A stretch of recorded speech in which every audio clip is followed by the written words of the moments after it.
धुएं के बादल देखे पानी में।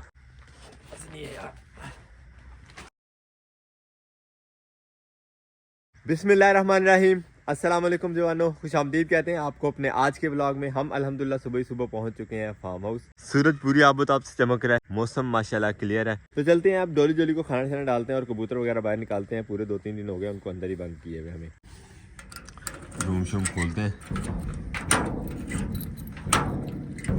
और आज हम कबूतर भी जो है वो 3 दिन बाद बाहर निकालने लगे एक हिसाब से।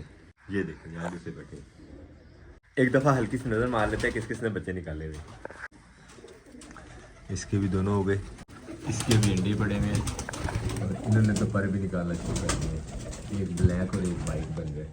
इसने भी एक बच्चा निकाल लिया, 2 अंडे अभी बाकी है।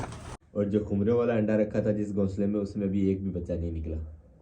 बाकी अब अपनी मर्जी से निकलेंगे।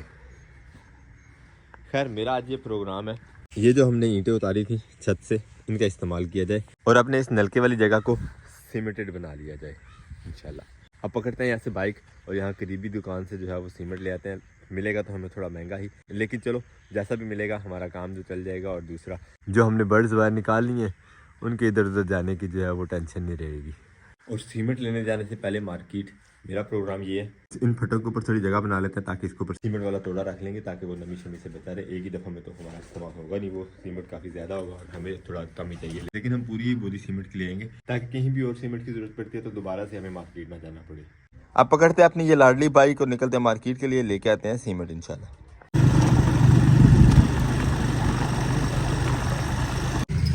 2 तरह के सीमेंट यहाँ पे पड़े हुए हैं, पायदार और पानी। मेरा ख्याल है पायदार ही ये लेके चलते हैं, यही हमारे यहाँ ज़्यादा यूज़ हो रहा है। अस्सलाम वालेकुम, क्या भाई ठीक हो? अरे अल्लाह शुक्र। पायदार का की रेट जे?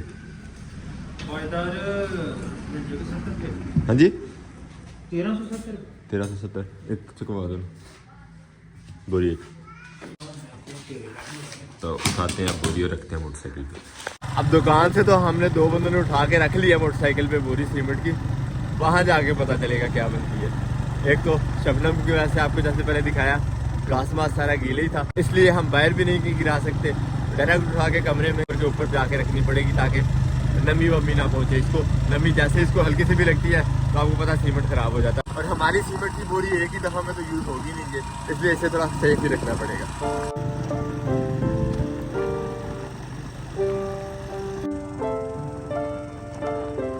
मोटरसाइकिल तो लाके हमने उसकी जगह पे वापस खड़ी कर दी है। बस अब इशू यही है कि बोरी ये सीमेंट वाली कैसे उठा के लेके जाएंगे अंदर। अपर मैंने उतार ली है क्योंकि इसे धोना ज़रा मुश्किल होगा। सीमेंट वाली जो बोरी उठानी है वो अगर उठाते हैं अपर पहन के तो अपर जो है वो तो पक्का सफ़ेद हो जाएगा क्योंकि सीमेंट जो है वो बिल्कुल सफ़ेद करता है कपड़ों को। अब उठाते हैं इसको और किसी तरह अंदर रखते हैं, जो आपको जाते हुए जगह बताई थी कबूतरों वाली कमरे में।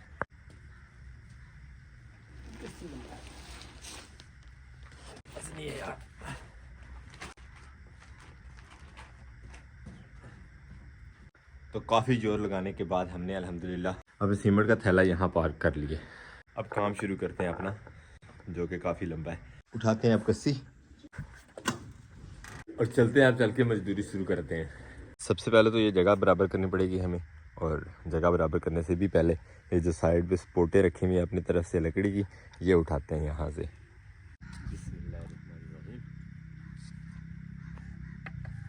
अच्छी वाली सपोर्ट बनाई हुई थी ये बुरी ने।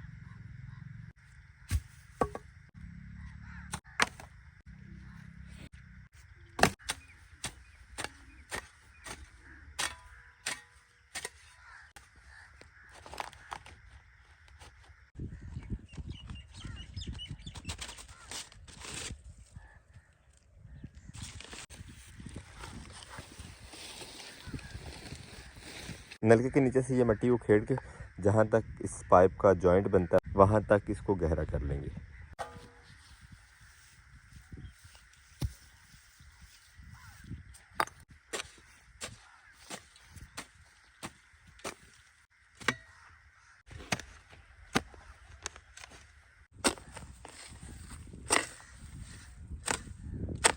ये आ गया नलके की इस मशीन का जॉइंट, जहाँ तक ही हमें उखेड़ना था। इससे नीचे जो है वो बोरवेल का पाइप शुरू हो जाता है। कस्सी से हमने यहाँ तक मिट्टी उखेड़ लिया, इससे आगे खुरपे से थोड़ी साफ़ करते हैं और उसके बाद जो उसका नेक्स्ट हमारा प्रोसेस है वो आपके साथ शेयर करते हैं इंशाल्लाह।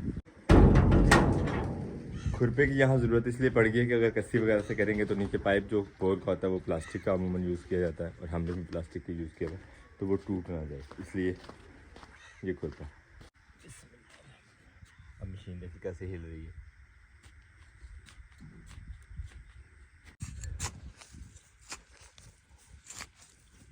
और फर्श करने से पहले हमें इस नलके को अच्छी तरह मजबूत करना पड़ेगा। यहाँ पे सीमेंट वगैरह बना के बजरी के साथ डालते हैं ताकि यहाँ पे ग्रिप बन जाए इसकी और ये हिलना जुलना जो है वो बंद कर दे।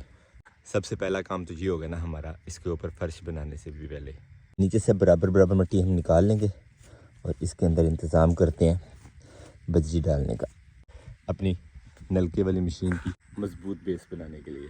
सबसे पहले तो रखेंगे यहाँ से पत्थर जो हैं बराबर बराबर से यहाँ पे, जिसकी सपोर्ट से हमारा नलका जो वो हिलेगा नहीं। और दूसरा हमें सीमेंट बजरी जो वो कम डालनी पड़ेगी, बचत।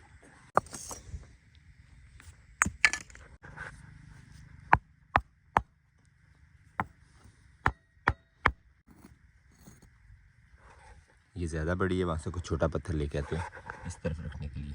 तीनों साइडों से कवर हो जाएगा तो फिर नलका हिलेगा नहीं इंशाल्लाह।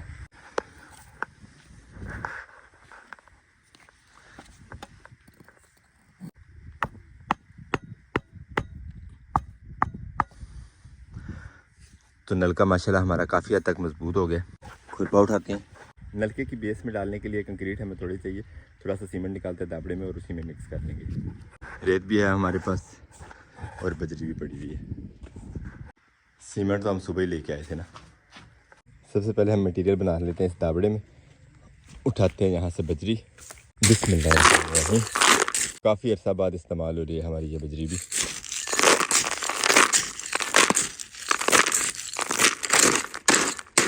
इतनी सी ही रेत और थोड़ा सा बीच में सीमेंट ऐड करेंगे तो हमारे नलके की बेस बनाने के लिए अच्छा कंक्रीट बन जाएगा। ये लेके चलते हैं अब रेत के ढेर पे, जिसकी मुहाफिजन डोली और जोली।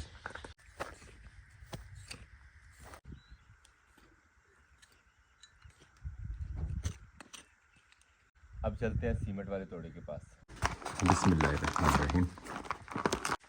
सारा थोड़ा सीमेंट का हमने नहीं खोला, हल्का सा सुराख किया, इसमें से अपनी ज़रूरत का सीमेंट निकालते हैं, फिर दोबारा से इसको लपेट देंगे ताकि इसमें नमी ना जाए।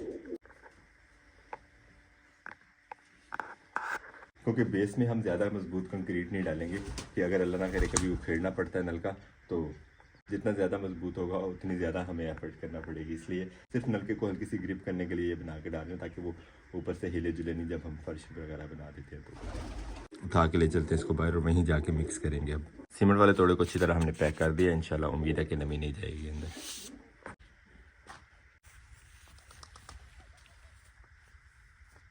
अच्छे तरीके से मिक्स कर लेते हैं।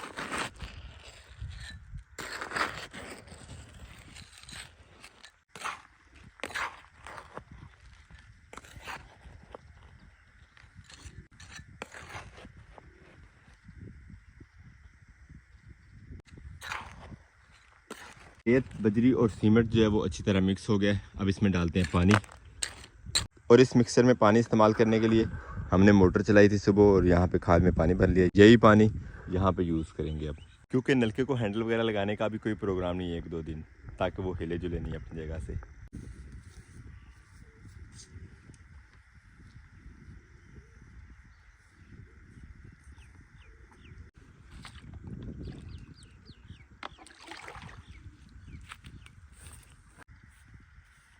बिस्मिल्लाहिर्रहमानिर्रहीम।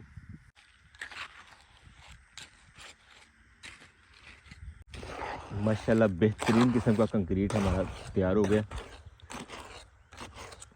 और अब ये डाल देते हैं हम नलके के लिए जो ये बेस तैयार की है उसमें। बिस्मिल्लाहिर्रहमानिर्रहीम।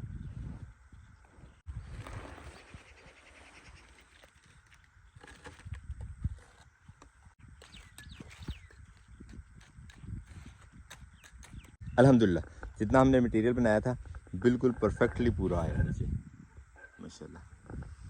अब इस मटेरियल को थोड़ा खुश्क होने देते हैं और जब तक ये खुश्क हो रहा है हम यहाँ से जो टेढ़े मेढ़े पत्थर हैं उनकी बारीक रोड़ी तैयार कर लेते हैं, जो हम इस्तेमाल करेंगे इंशाल्लाह जो फर्श बनाना है उसके नीचे बेस में। अपना दाबड़ा धो लेते हैं दोबारा, पता नहीं इसने कब इस्तेमाल होना सीमेंट बनाने के लिए।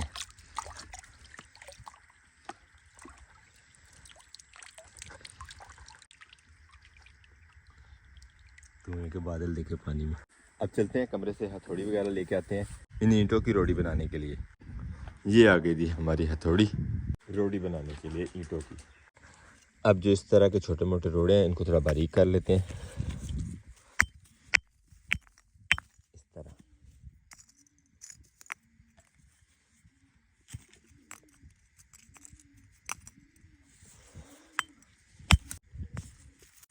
और इस तरह की रोटी तैयार कर लेंगे फर्श के लिए अपने। बस हाथ थोड़ा बचाना पड़ेगा वरना काम इतना मुश्किल नहीं है ये वाला।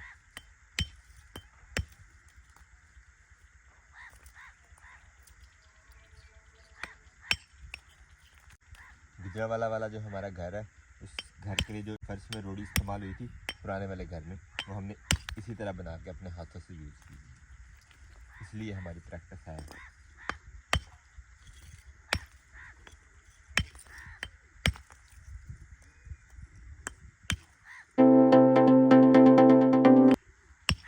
वैसे तो बेहतर तरीकाकार यही था, ईंटें लगाई जाती साइडों पे और स्लैब बना दी जाती बजरी और सीमेंट और रेत की, लेकिन हम चूँकि यहाँ पे बचत वाला जो है प्लस्तर कर रहे हैं तो उसमें ये रोड़ी इस्तेमाल की जा सकती है।